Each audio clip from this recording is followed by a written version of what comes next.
Hey everyone, it's the Vitarellis. We're coming to you from the Fenton campus of the Road Community Church, and this is the message that we've been wanting to share with you for a while. We've put a few things out there saying, hey, there's something coming, and this is it.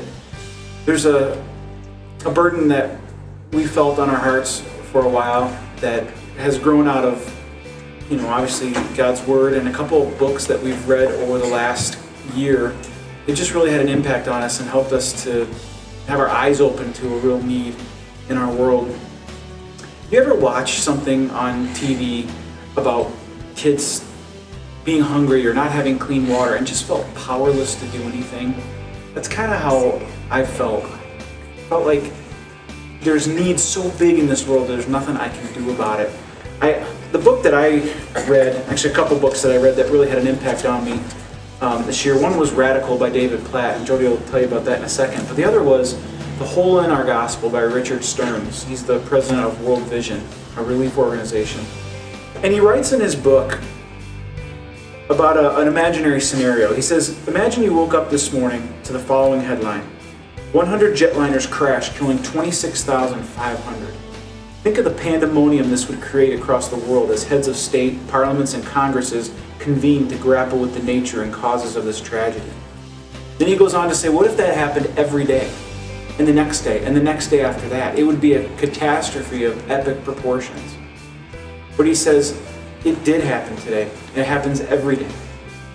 But there's no media coverage, nothing being said about it. It's 26,500 children dying from preventable causes related to their poverty. He says one reason that we're not paying attention to it is because it's not our kids, it's somebody else's kids. That just shook me when I read that.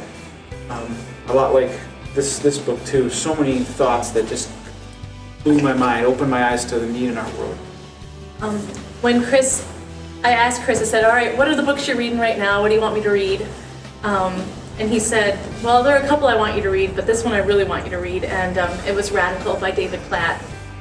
And didn't want to read it. I would rather be reading fiction because that's just kind of how I work. But I started reading this, and it just really, it opened my eyes.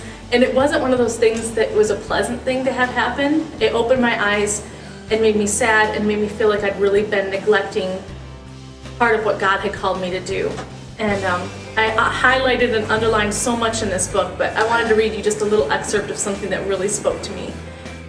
David in here is talking about the story of Lazarus and the rich man, and this is something that he has to say about the American church in regards to that.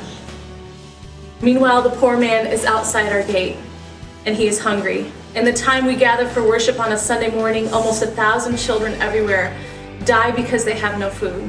If it were our kids starving, they would all be gone by the time we said our closing prayer.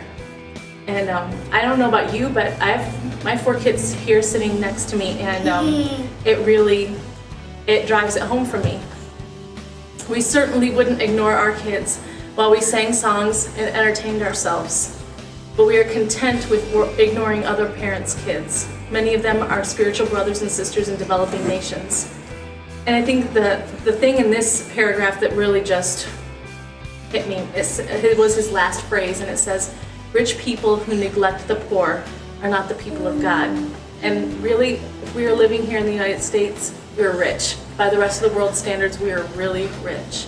And so that just, it hit me that my duty and my call as a follower of Christ, I was really not giving it my all. One of the biggest needs that we've been awakened to from these books is that of water.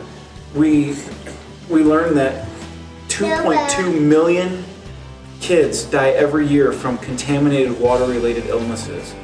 1 billion people in our world don't have access to clean water. In Africa, it's even worse. 2 out of 5 people don't have access to clean water, something we take for granted. That's just, those statistics ought to shock us. There are women and children who have to walk almost 4 miles a day to get water. So we decided we wanted to dig wells. We want to provide people with clean water. But it's a big task and it costs a lot, and we don't have money sitting in a bank account somewhere to do that. We started to try to figure out how we could do that and how how we could just bring about this dream and actually have it happen. And so I started praying about it earnestly, and not kidding you, one day in the shower, with clean water, I was taking my shower, and it was just like God spoke to me and said, you have a resource, I gave it to you, and it's Chris's book. And so what we are doing is the sale of Chris's book, all of the proceeds from this book, until we meet our goal, will go directly to build 2 wells, one in Africa and one in India. The one in India will be specifically for the lower caste system, the people that are called the Dalits. They're not allowed to drink water out of a village well. If there is a water well in their village, they can't touch it. But the well that we would build, anybody in that village would be able to drink out of, and specifically the Dalit people. It'll cost us $3,600 to build these 2 wells, the African well and the Indian well. And we are totally confident that with your help and with God's grace, we can meet this goal. So if you'll go to tatepublishing.com and purchase the book, you'll not only get the book, but you'll get a share in building these wells. You'll help us reach this goal. So if you go and do that, let us know on Facebook, comment on the video, email us, let us know, and we'll keep track of where we're at with our goal, and we'll keep posting updates, and when we hit our goal, you guys will all be the first to know. So if you guys would partner with us, help us out, this would be awesome. Share the video Share with the people video you know. with everybody you know. We're just trying to do what we feel God has called us to do, to give unto the least of these. So we appreciate your help. Thanks for watching. You guys have anything you want to say?